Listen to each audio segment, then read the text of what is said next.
Still looking to earn your invite for the free Players Championship? Visit ppgeventmanagement.com to learn about the different qualifiers available. From one-day events to play-on-your-own-schedule events, all events offer a buyback or cash option along with a 100% credit option redeemable towards any future pre-order at competitive prices. Grinding and getting paid to play Yu-Gi-Oh! Has never been easier. Play with the most professional worldwide tournament series today and join the online community. Come join us on Discord for assistance, info, and even discussions about future events.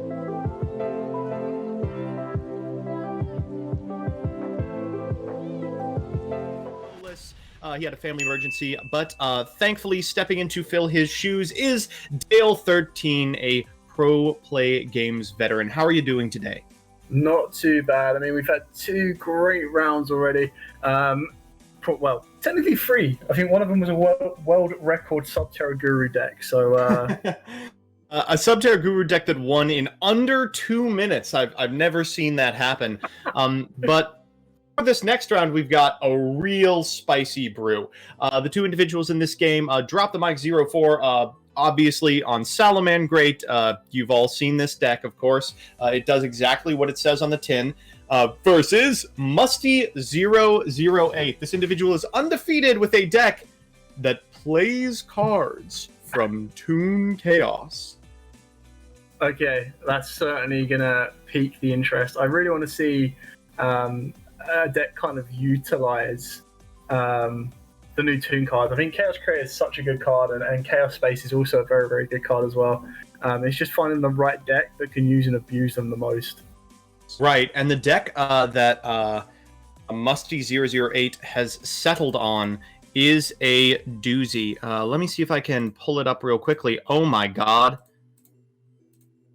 Oh, I have the wrong one. Okay, Nibiru coming down here, but it is Chaos Thunder.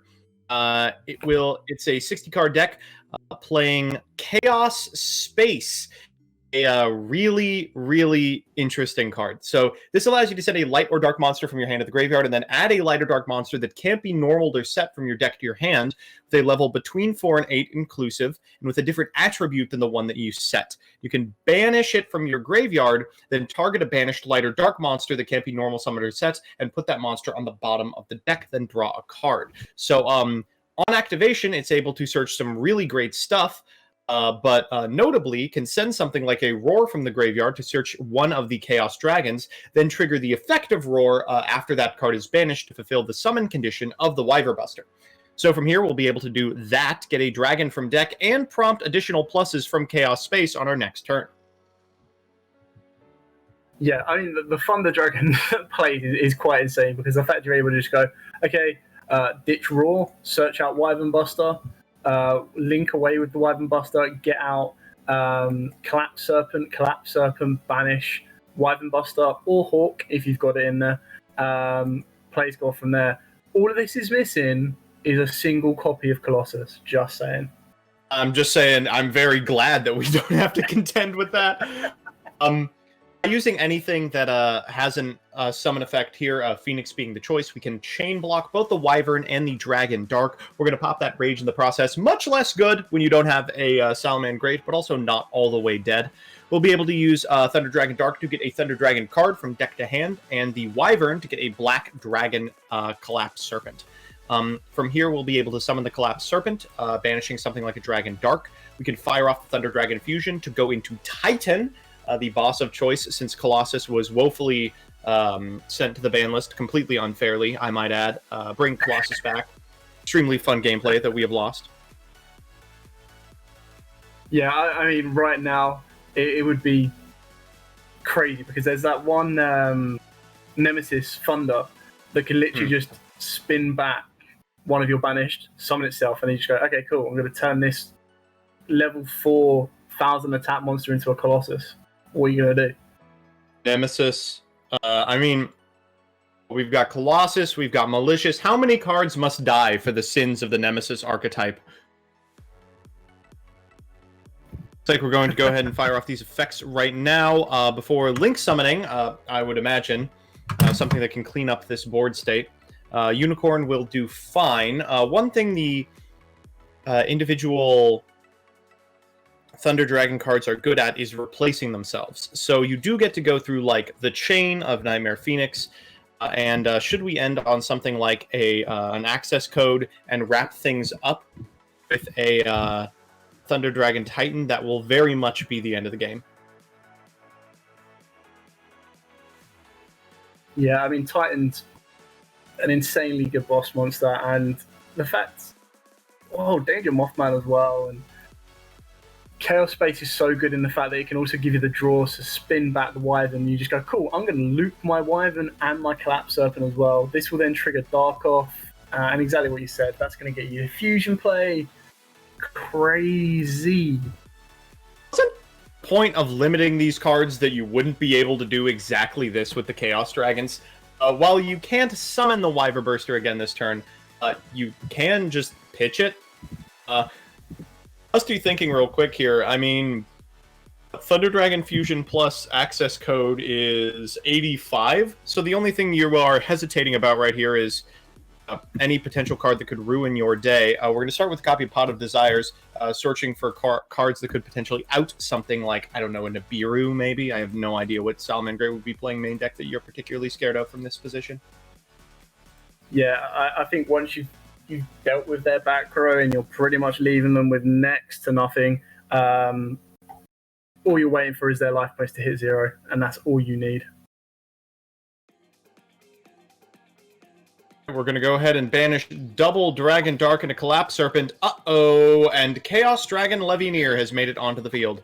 So if you banish only Dark, you get to shuffle a random card from your opponent's hand back into the deck. That is right. This card has a hand loop attached. I don't know why. I couldn't tell you. And that is a fantastic way to deal with whatever's in the hand. Is it a Nibiru? It is. Wow, played around it perfectly.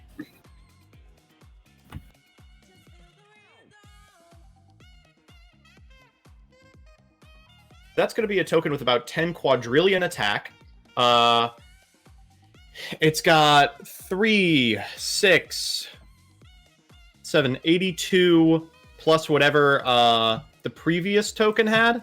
In terms of defense, it is extremely weak. I think it's got 800 defense.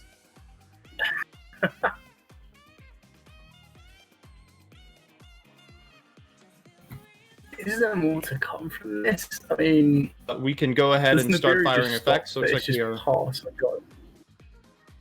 It's like fine, but oh my gosh, Chaos Valkyria coming down as well. Absolutely love this card as well. Basically a foolish. So we get to send. What does this do? It sends a lighter dark monster from your deck to the graveyard.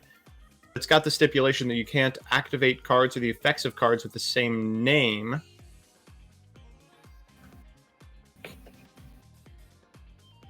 Going into the extra here. Going to get a Cerberus that does out the Nibiru, and suddenly we are at parity, discarding an Elemental Hero Neos. One guess as to what that's for.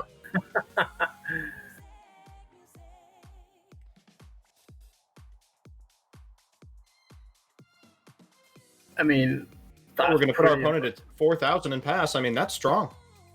I mean, all it takes, though, with no interruptions, is a top deck of any Salamangreat that can be linked into Balinks.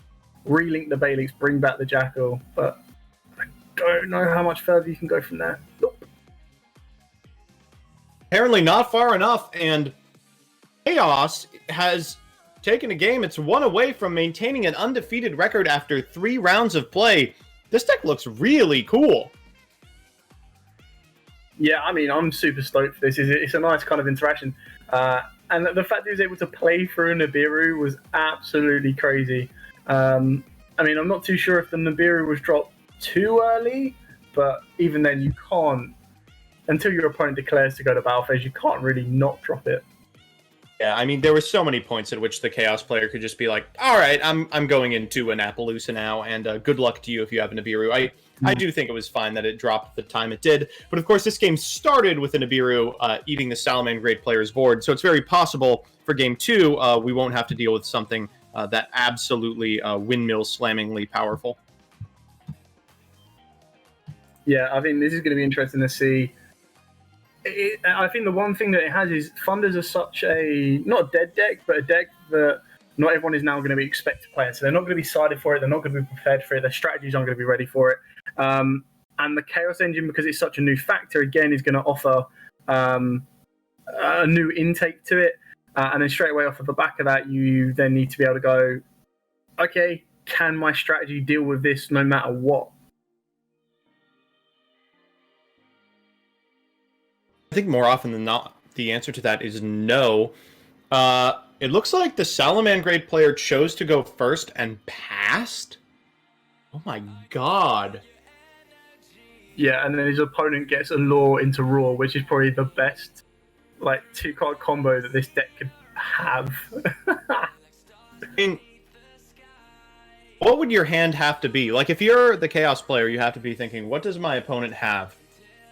Where they would think that that is an okay line to do. It'd have to be a hand that includes multiple hand traps, likely a Nibiru, maybe something like an Evenly Matched or a Lightning Storm. But again, they chose to go first. So outside of insane haymakers, I don't know what they could possibly think it would be. At the very minimum, I'd try to play around Nibiru this time.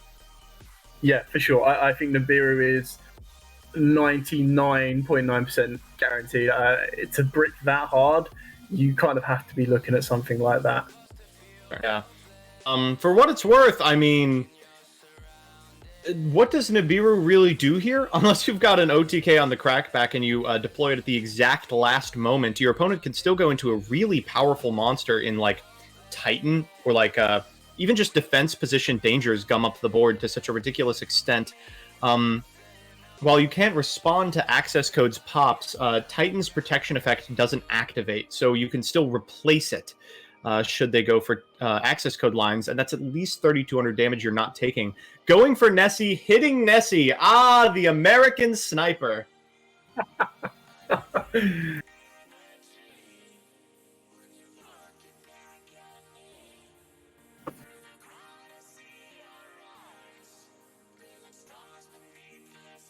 I mean, the Danger Engine has got to be one of the best like TCG exclusives we've ever received. It's so good and so splashable as well, which I think is just what makes it so the level that it is. Oh, absolutely. I mean, it's seen pretty consistent play in at least one top deck since its release. I mean, of course, there's no pure Danger deck, but there's no pure Kaiju deck either. I think the cards are absolutely fantastic. I mean, we could easily see a Kaiju, a pure Kaiju deck if they win the new structure deck vote that's going around at the moment. I don't want to have to say this. Please do not vote for Kaiju. It will be the most boring experience of your life. I mean, what are you going to give them?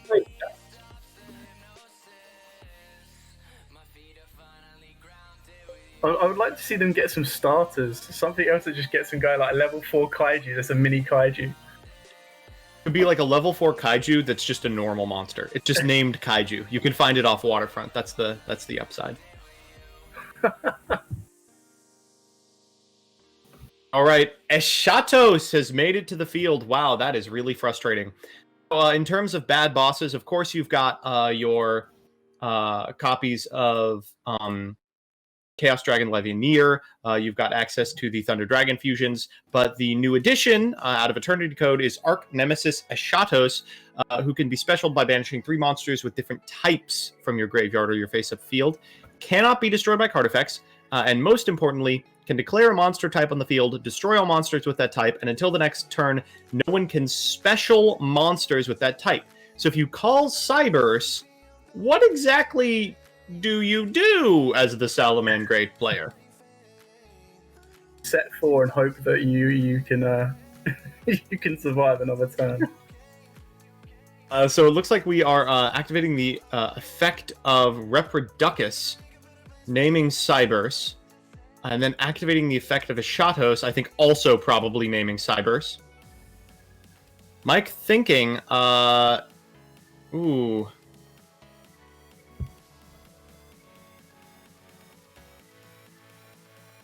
They have Nibiru, it's a little late for it. Right, so Eschatos' effect, Calling Cybers, is activated. If they've got an infip, now is the time for it, but it's also a little late, because even if this is negated, they're able to go into extremely powerful bosses.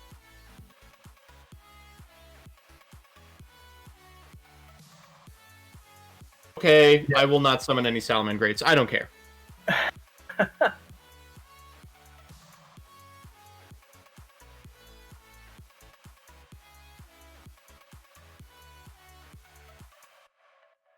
Battleface here, looking to do damage before potential Nibiru comes down. Drop the mic, thinking once again, I mean, it's probably just worth taking 38 to try and get a more profitable Nibiru, since apparently that's all you're going to be able to summon. Yeah, I mean, it's only is it a once per turn? They're counting summons in chat. There's actually only been 4 so far. Wow. So,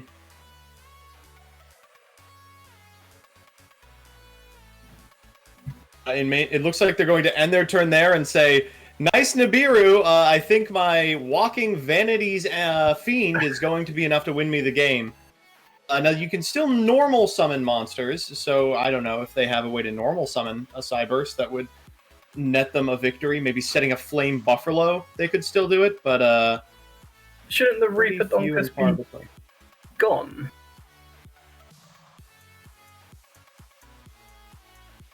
So all face on this card points to become that type until the end of this turn. I think even the Eschatos goes as well, no? Which? So you declare one monster type on the field, destroy all monsters on the field with that type. So if he did the Reaper Donkus and declared Cyverse, both of these should then be gone.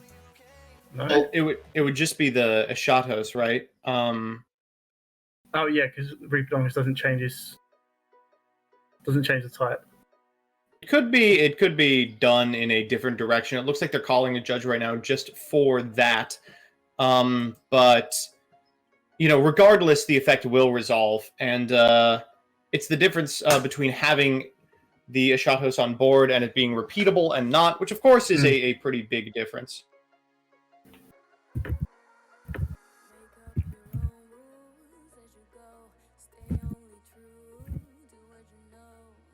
Just 1 sec while they negotiate a judge call about the way in which the Archnemesis monsters work. This is a very new card, and as a result, you know, pretty confusing, I think, for everyone.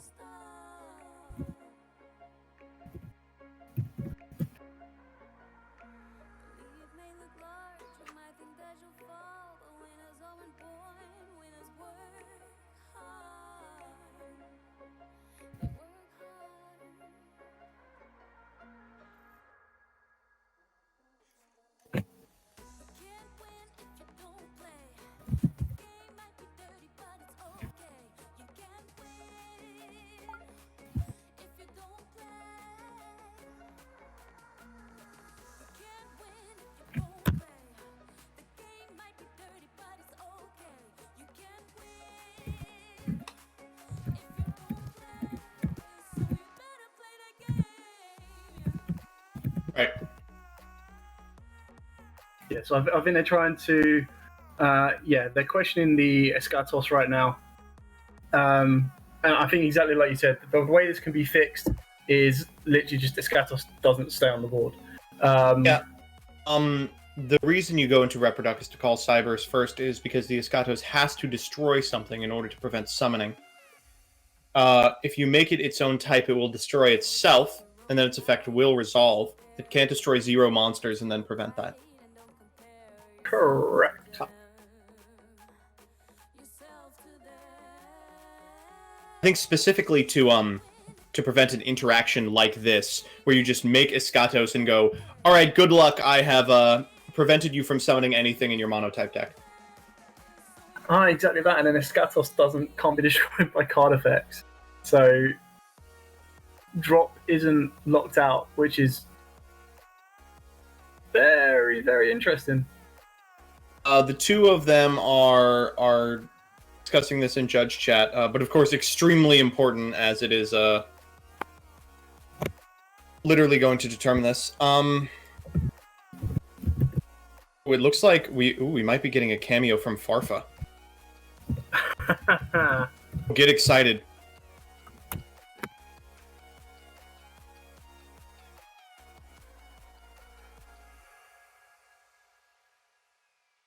Yeah, so I think they're just trying to find just to resolve this so that they can then continue to play.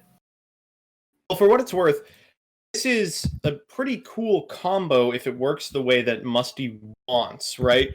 Like if Eschatos tries to pop, and there is a Cyberse on field, but it fails to pop because it can't be destroyed by card effects and does still resolve, then it's a really, really awesome setup. If unfortunately it doesn't work that way, then it is not. I would believe that it works the way Musty wants, because the way the conjunction is worded, it says you can declare a monster type on field, destroy all monsters on the field with that type. Also, until the end of the next turn, neither player can special summon monsters with that type. So I'd imagine you would attempt to resolve as much as possible, even if the also comes after the declaration. Looks like it is being ruled the other way, which is why I am not a judge. And Salamagreat Gazelle is coming down. Yeah, I think this is a massive kind of turning point right here. Very interesting.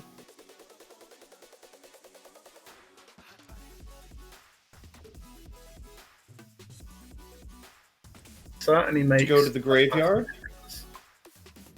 And then Baylynx is going to trigger. It'll also trigger the Parallel Exceed in hand, and this is very much the end of the game.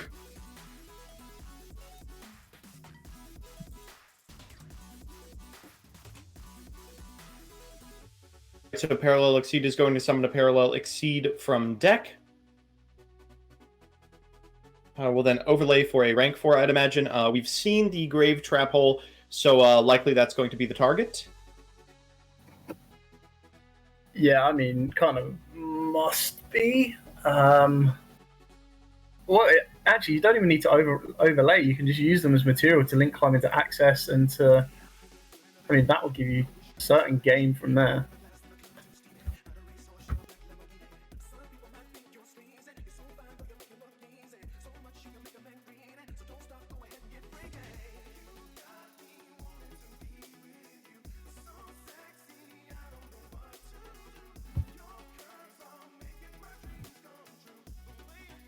Baguska is a really, really weird pick here. It's going to slow the game down to the crawl. The Phantasma can be summoned. Is this all one conjunction? You can, so I don't think it matters that it'll be switched to defensive position. Draw a couple of cards.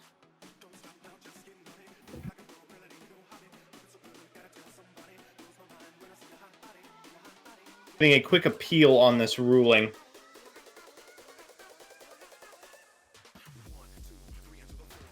Will the draw happen?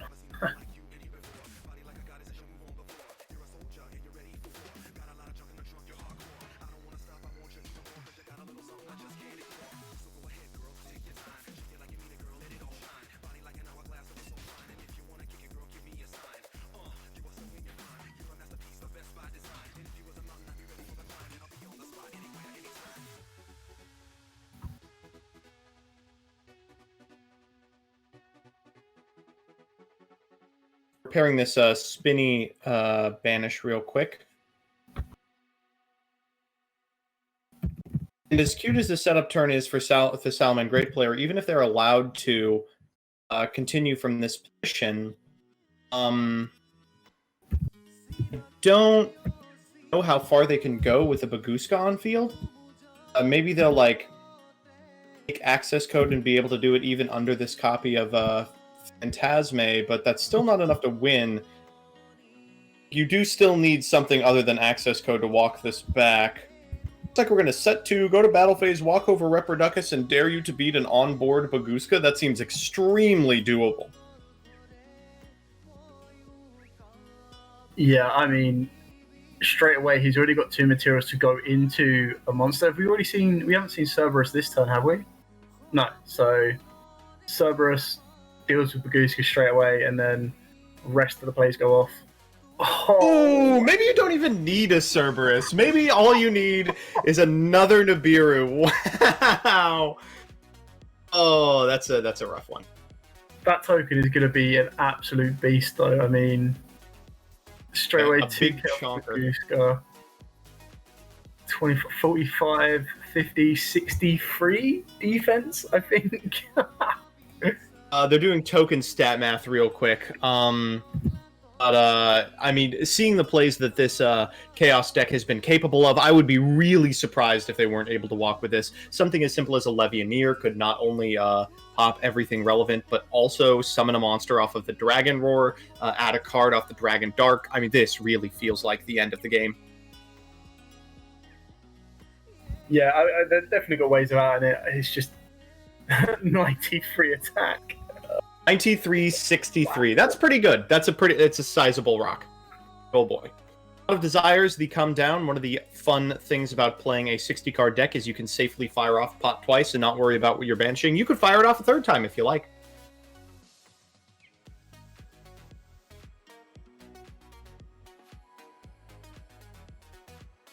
Checking the graveyard real quick and the banished zone. Now, a lot of the playmakers might be in banished, but for what it's worth, this list from Musty008 is really, really... it has a lot of backup plans. There's very few one-ofs that aren't literally limited. We go for a danger here. This is T-Bird, and what do you know, American Sniper, we hit it again.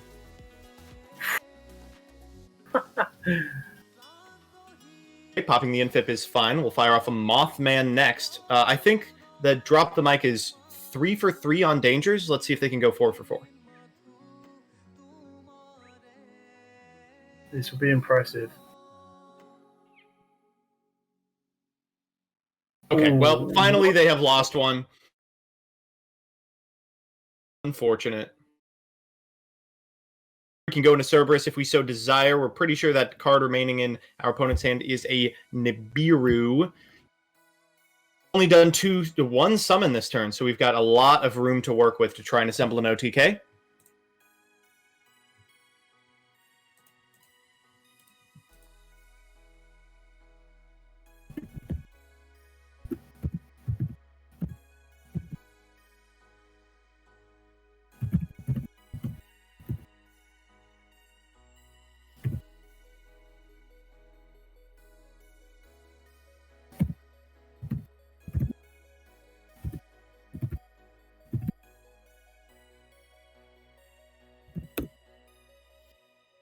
Yeah, I mean, it's still the issue is getting rid of that token, but worst case scenario, you sit Cerberus it away. We still got a Raw and a Dark engrave. We haven't seen much of the Chaos engine yet. So, I mean, straight away. Solar the normal. Just normaling Solar and going into Cerberus here. As long as this resolves, this is the end of the game. We'll be able to pop this token. Yeah. Walk in for 46 and some extremely normal plays, nothing super spicy. It looks like Chaos Thunder playing on the third Nibiru in hand. Chaos Thunder was able to walk with it. Wow, that is impressive. I really like this list. Yeah, I mean, it's certainly interesting just to kind of see. Hey everyone, if you're enjoying the coverage of the Pro Play Tour online series, just remember, you can play in one yourself. Every Thursday you can enter our free weekly 64-player tournament with invites to the entire Top Cut. Every Saturday is our weekend championship, where you can enter a YCS-type event with 100% payout and even a cash payout option. The more players, the bigger the prizes. Can't commit time to play in our one-day events? We also host multiple 8-man pods daily, ready to fire on demand on your own schedule. All these events award invites to our free invite-only Players Championship with prizes supplied by our sponsors. For more information, visit ppgeventmanagement.com and come play with the pros.